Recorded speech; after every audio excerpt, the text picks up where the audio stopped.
Save big money on exterior wall lights. Now at Menards. Find your style with Patriot Lighting. Exterior lights enhance the look of your home. Choose from over 50 options from Patriot Lighting. Now through May 19th, get $10 instant savings on a single qualifying purchase of $100 or more on in-stock outdoor wall lights. Check out our entire selection of outdoor lights and see the rest of our deals happening now on Menards.com. Save big money at Menards. I want to say this as apolitically as possible, but in recent years, we've had our share of politicians who have run into legal problems. All of them can admire the types of legal problems and dilemmas that John Dutton has gotten himself into. One of the all-time biggest Yellowstone loose ends just got tied up during a scene that might have made you a little teary. It's Addison Hager, and so far Yellowstone Season 5 has offered a few moments like this, but a touching conversation between John and Monica Dutton is the first time we found a smile through the pain. Of course, it was surrounded by lies and threats because, well, that's just how it goes for the Dutton family. The tender moments truly are fleeting. During today's episode of Dutton Rules, Billy Dukes and I will discuss whether or not Beth Dutton has gone from living on an edge to falling off of it, and, well, why her most recent threat to her brother Jamie may be her last. There's a reason to believe that time is running out on this show, but even if there are 2 or 3 more seasons, it's difficult to see Bo surviving if she follows through on a threat to take his child away from him. Is she capable of harming a child? It's been the Beth and Jamie show this season, with John learning how to govern a state and Casey consoling his family. There's not much action in the bunkhouse aside from a bar fight, but one eagle-eyed listener noticed that something is very wrong with Walker. We'll get to that and last week's trivia question as well before discussing how Beth got out of jail and why Summer Higgins is not afraid of her any longer after serving her sentence. If you're new, welcome to the show. Please tap follow and leave a rating and review if you enjoy this conversation. Email staff@tasteofcountry.com with questions, comments, and corrections. We'll feature several more of those at the end of this episode. Later this week, it's more interviews with the cast of Yellowstone, but let's talk about Season 5, Episode 4, Horses in Heaven, right now.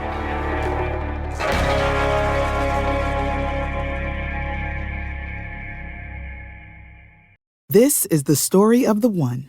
As head of maintenance at a concert hall, he knows the show must always go on. That's why he works behind the scenes, ensuring every light is working, the HVAC is humming, and his facility shines. With Grainger's supplies and solutions for every challenge he faces, plus 24/7 customer support, his venue never misses a beat. Call quickgrainger.com or just stop by. Grainger, for the ones who get it done. Hello, Addison! Oh, hey, Billy. Are you still full on your turkey dinner? I for sure am still eating leftovers from Thanksgiving. I bought like a 17-pound turkey, and I only had like 8 or 9 people, so we had like a whole half turkey for leftovers. It was tremendous. Sounds like I should have been at your house for Thanksgiving. Yeah, so much food. Well, I'm excited. This episode was, I think it was my favorite so far, plot-wise. I really feel like it moved the plot along, at least for me. We can dive into it a little bit. I don't know if it was your favorite, but it was definitely, I'm excited to talk about this one today. It was good. I was happy with it. I liked episode 3 a little bit better, but it was a good episode. And you're right. We finally got some answers. And I think one of the biggest loose ends of Yellowstone was tied up. Unfortunately, it's not what happened to Lugnut Boy. It's a different one. But we finally have an answer that we can get to in a few minutes.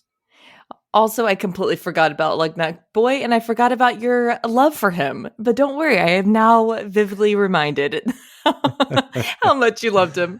Well, before we get into things, the one and only trivia time, I feel like we should have, some type of intro music for this. But what was the trivia question before, we had Thanksgiving and all the above? What was the trivia question on last episode? Last week's trivia question involved actor John Emmett Tracy, who plays Ellis Steele. He's the Markwood Equities lawyer.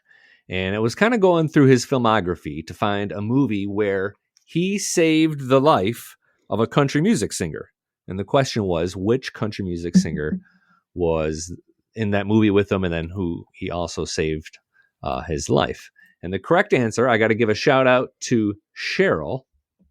The movie was called Stagecoach, The Texas Jack Story, and Cheryl correctly identified that it was Trace Adkins, current star of Monarch. He is the one.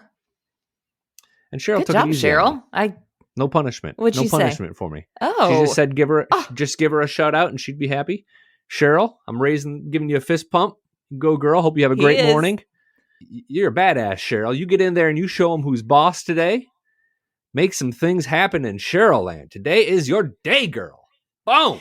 Yeah. Wow, that was amazing. Billy, I think I might need one of those sometime. I do like the hello, Addison, but Cheryl, you got a good one. That was awesome. What is this week's trivia question? Well, this relates to the show 1923. And on Sunday, we got the first official trailer for 1923 that stars Harrison Ford and Helen Mirren. And it looks really good, but I did a little research, and this isn't the first time that Kevin Costner and Harrison Ford have intersected. They never shared the screen, but Costner once insisted that a role he was up for go to Ford instead. Which role or which movie was that? Yeah, I'm trying to think. Indiana Jones? No, I don't know. Maybe. I can't tell you. Okay. It's staff at tasteofcountry.com is the email address for how to submit those answers. And the first person in wins, and you get to have me do whatever you want, or just give you a little pump-up statement to start your week off a little bit better. Where should we start, Billy? Should we start with the one and only person that we've been talking about? Is she going to come back? Is she not? And she did. Yeah, I mean, there's been a lot of characters we've kind of been wondering where they are this season, and I think at this point we need to send out a little missing persons alert for Jimmy and Emily, but we did get to see Summer Higgins. Piper Parabou's character has returned, and it was really the most splendid of returns, I thought. Why do you say that? Why splendid? That's a very delightful word. Why was it such a splendid meeting, Billy? Well, I mean, maybe that wasn't the most precise word, but I mean, it was unexpected the way it happened. The governor pardons her essentially so that she can work for him as sort of his environmental consultant. And she's back in the house now. She's not only living with the Duttons, apparently shacking up with John Dutton once again. Well, I will say it was kind of funny. Once John figured out he can pardon people, that's the first person that essentially he pardoned. But it was... What was funny is when she was saying, I can't remember what exactly she said about Beth, but it made me genuinely like roll on the ground laughing. Pretty much like, is your psychotic daughter going to be at the home with you before, I enter? Which of course she was. And the scene with them was pretty funny of like Summer was, holding her own once again, as we said last season, where they're kind of one and the same. Her, Summer, and Beth are kind of one and the same. But, I think what was interesting is we kind of talked about that we thought that Summer might play that role as someone, like John said, when he was picking her up, like, I want to kind of get inside your brain and understand how you think and how you work. Billy, we kind of talked about that, potentially him using Summer in that capacity. And that's exactly what happened. I mean, we did also say that we thought she was pregnant, and that is not the case. Negative. So if we're keeping score 1-1 there, I think Summer, who has spent probably about 6 to 8 months in jail now in a women's prison, like she has a little bit more grit under her. Like Beth doesn't scare her anymore like she did in season 4. So when she sees Beth, she's not afraid to give it back. I mean, I don't think she was like in the roughest, toughest prison in the world necessarily, but she saw a few things and now she's not afraid. I think she will be a real asset to the Dutton in some kind of way. I think she's on Team Dutton. And what will happen, so she right now is going to have supervised release for 6 months is kind of what she got out of the being pardoned. Yeah, pretty sweet deal for her. She probably got a month or two of the sentence commuted, and now she gets to live at the Dutton Ranch, which seems like a pretty good place to live. Do you think that relationship ever gets serious, like between John Dutton and Summer, or do you think it just kind of continues to be sort of, I don't know, almost his mistress in a way? Right. I lean towards the mistress side of things, but I think John Dutton, hopefully, at some point in season 5, will find love. Only because I'm going back to that scene with him and Beth. I think it was episode 3 where she was saying, find someone to love, Dad. That I feel like that might be a setup for him to find love later on in the season, but I just don't see Summer being it. I want to say this as apolitically as possible, but in recent years, we've had our share of politicians who have run into legal problems.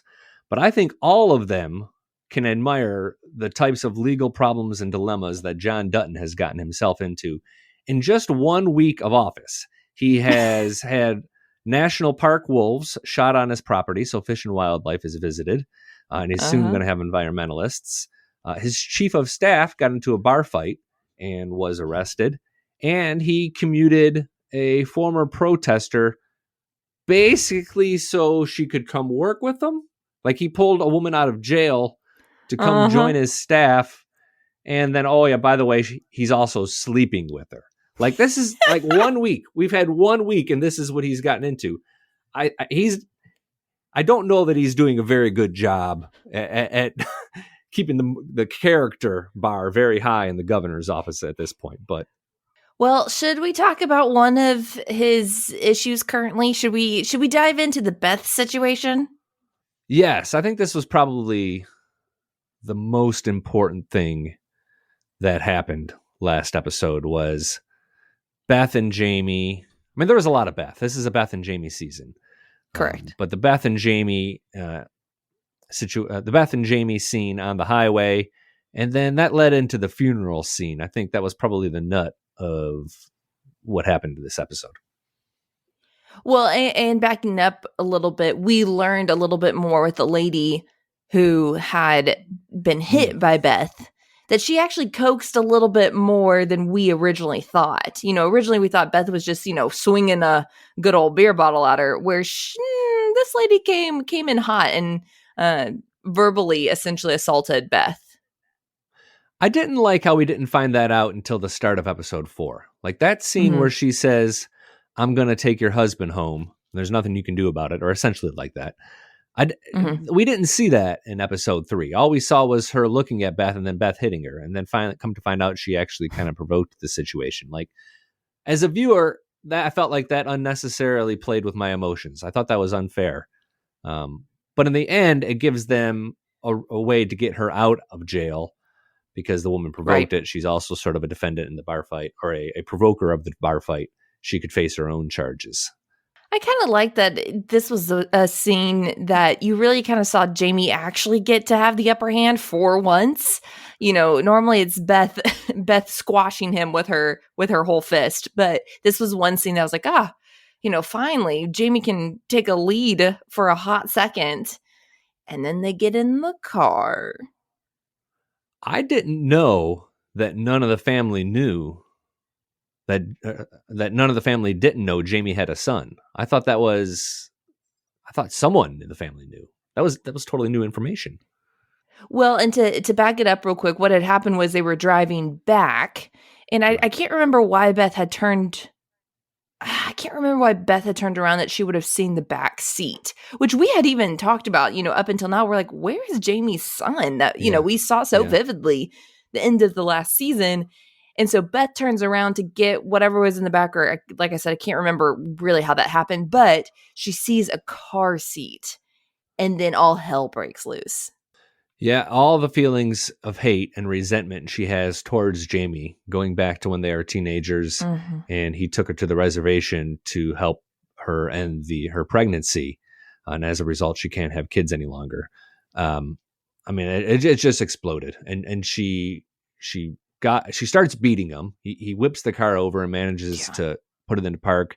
She gets out and starts walking, and is just furious that God gave him a son.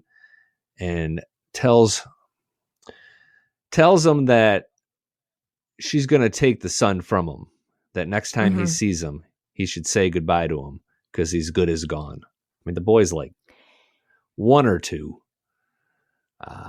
Well, and I will say this is the first time that I started to see, how we had talked where like someone in the Dutton family surely is going to die this season. Billy, this is about to be a hot take I'm about to say, but I felt like a little switch went off in Jamie of like, it's one thing to threaten him, but now he's a father and and you're a dad. Yeah. And so tell me like how you feel about this. But I feel like it's one of those moments of like, don't mess with Papa Bear. Like you flipped a switch. I'm going to, do whatever it takes to, protect my little boy. I could foresee that end up being, there's a situation where he ends up killing Beth if she really does attempt to take his son. Is that too much I of a hot totally take? agree. No, I 100% agree.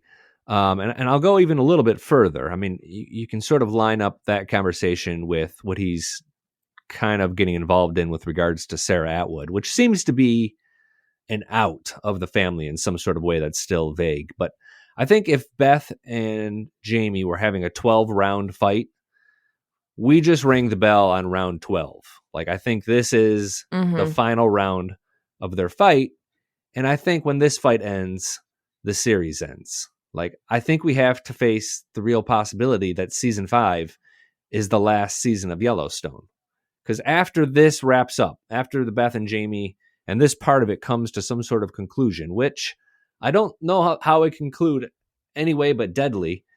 Like, where does the show go from there? Like, without one of those characters, you certainly can't have a world where all of a sudden they're getting along and sing Kumbaya. Like, I think Right. with this scene and like everything else we've seen about the show and the walls closing in the Dutton family, you have to consider that we might only have about 10 episodes left of this show, another season at most. But man, we could be done talking about Yellowstone by next spring. What was interesting is, number one, I saw Jamie hooking up with Sarah Atwood from a mile away. I saw that one coming once they went to dinner. But what I was intrigued by, and we got paused by it because Beth figures out that Summer is in her home as she's running behind her and, goes to investigate of who just ran into the kitchen. When Beth had taken a picture of Sarah Atwood's license and she went to go Google her, she doesn't pop up anywhere. Did you find that interesting? Yeah, and she seems to think that Sarah Atwood is not her real name and that it's a cover somehow, which indicates that maybe she has a story that's not real. Yeah, I'm interested to see where that goes, and that was just really random. So, two things, and I want to get back to Sarah in a second, but two things that made me think of. Before the season started, we were teased that two things were going to happen. The first was that Monica says that everybody, all the women of Yellowstone, have some sort of girls' night out. And that hasn't happened yet. Mm-hmm. So that's something to look forward to. I don't think it's terribly important now. But we also heard that Beth has some sort of mercurial friend from her past return. And we haven't seen that person surface yet. I wonder if that's Sarah Atwood in some sort of way. Like, she realizes that Sarah Atwood is really such and such from her past. I don't know. What do you think? Stretching? I think you're stretching only because unless this chick has had like major plastic surgery or something, wouldn't she like recognize, when you haven't seen someone in a really long time, but if you see them from a distance, you at least have this little light bulb moment of like, man, you look so familiar. Why do you look so familiar? And it's like, this girl's truly a stranger. So that's the only reason why I'm like, wouldn't you have a little bit of a light bulb moment? There's a couple of things I can't figure out about that scene when Jamie and Sarah are at the bar. Like, Sarah has this power play in mind, and obviously she plans to get him drunk and then sleep with him. But I don't know what the end game is there. I don't know what she ultimately might get out of that doesn't embarrass her just as much, especially because Market Equities has kind of washed their hands of this whole Paradise Valley development. Like, she's not working for them anymore. So what is Sarah Atwood hoping to accomplish by hooking up with Jamie in the bathroom of a bar? I guess my only thought to that would be to somehow team up with Jamie and overtake Beth. You think that she's going to invest in some sort of long-term relationship with him? She doesn't seem like that kind of gal. No, she doesn't. She does not seem like that kind of. Like, I don't even know if she could fake it, even a little bit. Yeah, I And the don't other, know. Or if it was just an opportunity, if that scene was just an opportunity to set up for whatever that whole license, her not being, who she says she is, like if that was just a way to crack open that door. the other thing I couldn't figure out is why was Beth sitting at a booth? Like Beth doesn't seem like the kind of woman who's going to get a booth at a bar. Like she's always at the bar, but this time she was at the booth She's watching. trying to be incognito, Billy.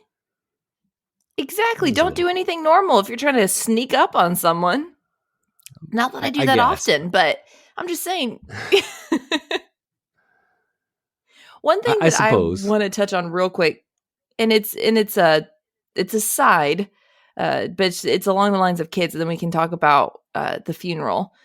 But I thought it was very interesting when Rip was out on the land with there was a whole scene of ranch hands, and it was pretty much a piece of land that he was saying, at least people haven't figured out about this yet to try to, build other things on it and other infrastructure. It's this one piece of land that's, untouched. And he was talking to this man who I don't recall who the guy was other than another ranch hand, but the guy was asking, about kids, and Rip said, no, I don't have any kids.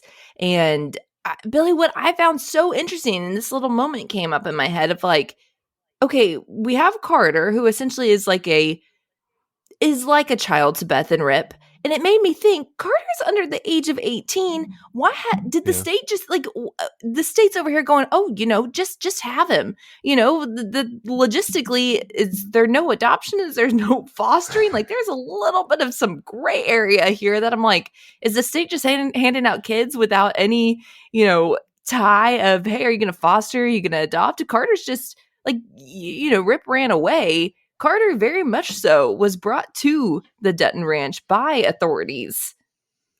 That part of it, I'm like, what? Anyways, that was just a little bit of a tangent, but definitely was one that came up in my head during that scene of like, wait a minute.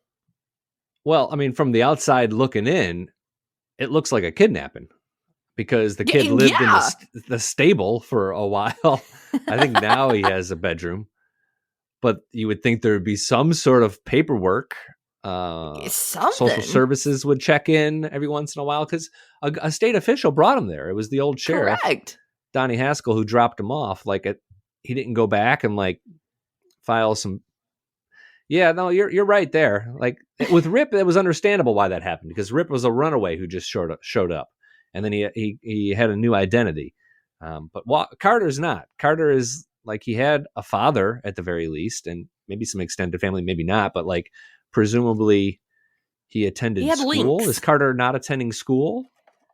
There are so many questions. I don't think this is just how it is in Montana. Like this isn't one of those things like, well, in Montana, this is just the way it is. Like I feel like this is still probably a problem in any state, in any rural community in America. Right. Well, hopefully we figure that one out because that definitely in my head was like, okay, wait a minute. We are missing a step here. So one loose end tied up and another loose end opened up today on the Dutton Rules podcast. Billy, I'm excited to talk about this specific scene only because number one, you in Lineage, I immediately was like, oh my gosh, we just added another human to the pot for Billy to figure out this family tree over here. This scene, the funeral scene, where Casey and Monica are burying their son, John. Mm-hmm. This scene was number one. I feel like was. I don't know about you, but John, when he comes after the funeral, because he couldn't actually attend it, Beth and John watched it from afar. At the end, he walks up, sits down with Monica, and this is. I feel like one of my favorite scenes so far between Monica and John, and especially John, like the lines that he had said, like the one that I wrote down where I was like, oh, where he was saying the boy, where he's essentially consoling Monica and saying, he understands death, the death of a child, and that, it's something that he can easily empathize and relate to that many cannot. And when he was saying to her, he said that boy lived a perfect life.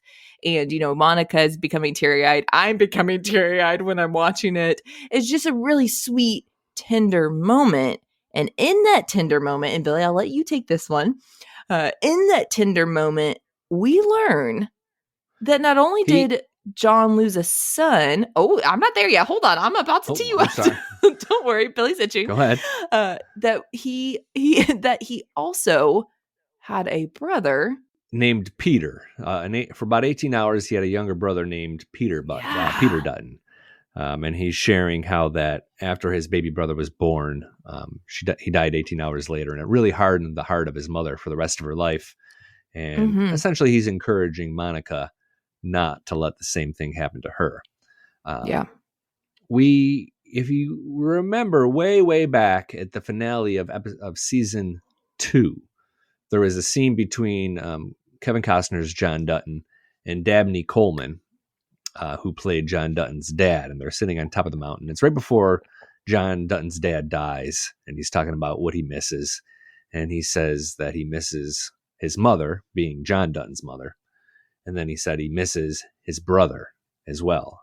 And that was the only clue we had that John Dutton had a brother. There was no other information given throughout 4.5 seasons of Yellowstone about John Dutton's brother until now. Now we finally know that John Dutton's brother only lived for about 18 hours, had a weak heart, and his name was Peter Dutton.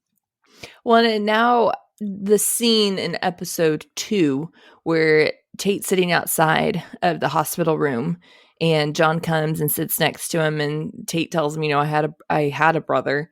Now I look at that, it's in such a different lens of this was essentially a flashback moment for John as he's sitting there with his grandson of like, he's been there before. Yeah, you're absolutely right. Surprising to me that John had never told anybody about that. Like his kids didn't know, presumably. Monica was the first person that he shared that information with. And I guess you got to believe that baby Peters was buried on the family property there, so he has a tombstone.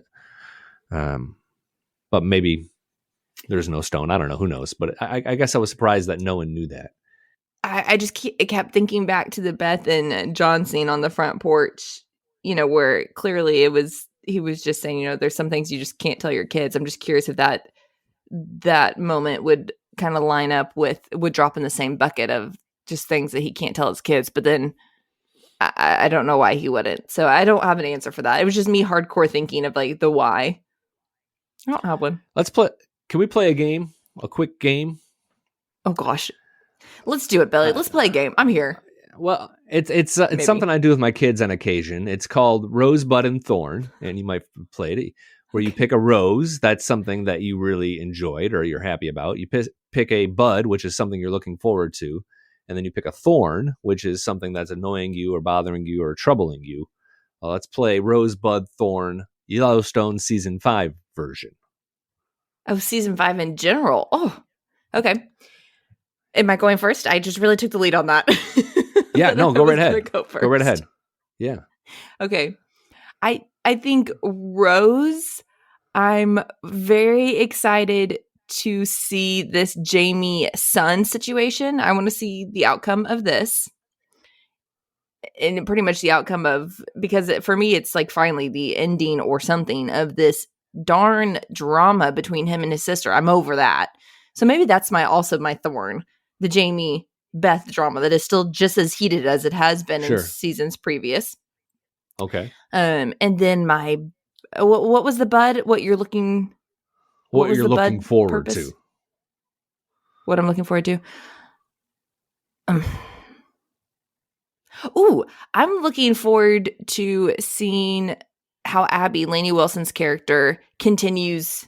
Because she's in this season in general. I'm interested to see, I said this at the beginning actually of the entire season, but I'm interested to see if at least she pulls something out of Beth. I'm excited to see that relationship. Yeah, we haven't seen too much more of her, especially as it relates to Beth. Lainey has had a couple of songs on the show. She had a song from episode 3, but she also had a song during the bar scene when Jamie and Sarah at the bar. Lainey Wilson's song is playing overhead. The main song of episode 4, I think, was the song called "The Good I'll Do" by Zach Bryan, who's a kind of a really hot country newcomer Yeah. right at this moment. But Yeah. so What about my you, Billy? rose is anything Casey and Monica are up to. Like, that's been my favorite part of this season, has been their plot line. Oh, yeah. I thought it's been the Yeah. best written and the best acted so far, and also the most believable. Like, I haven't found any issues with that. My thorn is probably is probably Beth at this point. Like, anytime she's on screen, like, I'm finding Amen. myself, like, it's uncomfortable, which is intentional. Like, she's supposed to make us uncomfortable, but I feel like she's really slipped off the edge. Like, she was always a really hard scrabble character who lived life right on the edge. But I feel like with the yes ma'am and threatening to kill Jamie's baby and everything else she has going on, I feel like she's slipped off the edge, and it's not terribly well explained to us, the viewer. Yeah, no, I agree. That's one that and it's funny, it's been, I've been a big Reddit Yellowstone person after the episodes, and a lot of people are saying that. They're like, all right, this is almost extreme now, Beth. Like, we get that you're upset, we get all the above, but now we've taken it too far, and it's almost gotten to the point of a nuisance and annoying, and we're over it. My bud. Oh, Jimmy returning is my bud. We haven't seen Jimmy, but we know he's coming back because he's in the opening credits. True. So I'm looking forward to that. Okay, Billy, are you ready for our fan comments? I am. Hit me. Who wrote in this week? Oh, okay. I have 2 for us this week. Jerry with the Mad Viking Land Co. says a conservation easement makes the land usable only as vacant land. You cannot do anything with it from a development or subdivision perspective. So, by placing the land into a conservation easement, it creates a scenario where market equities has dumped a vast amount of committed capital into a gigantic tract of completely unusable land. Definitely not a great position for an equity capture company. Okay, that makes sense. So essentially you can go hiking and hunt maybe on that land. I guess I'm a little surprised that that's not able to be overturned. Yeah. Like, I would think, like, given the way that Beth acquired it, the land conservation easement would be overturned, but no one seems too interested in that. So Jerry seems to have some knowledge on the situation given his line of work. So I appreciate him explaining that bit of legal jargon from the first 3 episodes, really. Yeah, seriously, thank you. That was, as we've talked about it, that was one that went a little bit over my head of like, okay, I need this to be broken down. So thanks, Jerry. Yeah. Definitely good information. Okay, the second one I have for us is from Carrie on YouTube, and says a couple of things were wrong on this show. And one of them was Walker had his shirt off and he didn't have the Yellowstone brand, which I'm going to stop right there, Billy, before I finish the rest of her commentary, because she's so right. He didn't. I went back and watched the replay several times, and there is no sign of it. Like, it's unmistakable. He's clean chested. That's just an oversight, I think, on the part of the Yellowstone. And I think anybody who thinks the show is getting a little bit sloppy in the 5th season can point to this as another reason why. Like, that's just a flaw and a super smart eagle eye by Carrie, and some others on YouTube pointed that out as well. Yeah. But yeah. And then here comes the second one she had was when John was sworn in, it showed it was in the middle of summer when it should have been winter, which actually funny, Billy, one of my good friends, when we watch it together, he also said that. He was like, wait a minute, the timing of this is actually off, which clearly I was, that went over my head, but interesting. Kind of to your point of, once again, another little bit of a, if someone thinks that season 5 is in Yellowstone is starting to get a little sloppy, this is one if people are paying attention and enjoy the show because of its accuracy to normal day. This would be another reason of like, okay, not quite accurate. Yeah, at worst, it should be early spring, which is probably still really cold and not a lot of leaves on the trees in Correct. the middle of Montana. I think from a timeline point of view, in terms of when season 4 ended, and if you fast forward to the full-term pregnancy, you get to about March or so. Calves, as I found out, are typically born in like January, could be as late as March. but it's certainly not May, June, July, which is what it kind of looks to be, given how Beth's dressed with that sundress on, like there's leaves on the tree. Yeah. But they shot it in May through August. So, that's just the way it is. So yeah, a little bit of a mistake there.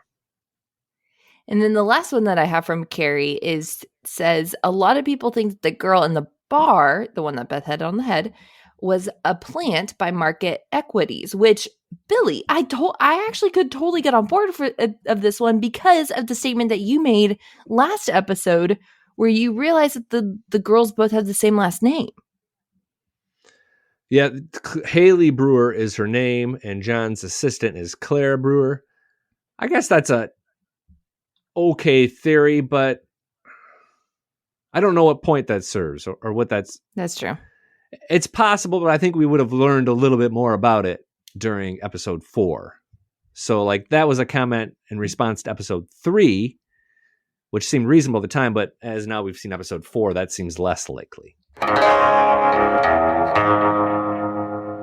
Email staff at tasteofcountry.com with your questions, comments, or answers to this week's trivia question. Do you know which movie role Kevin Costner gave to Harrison Ford?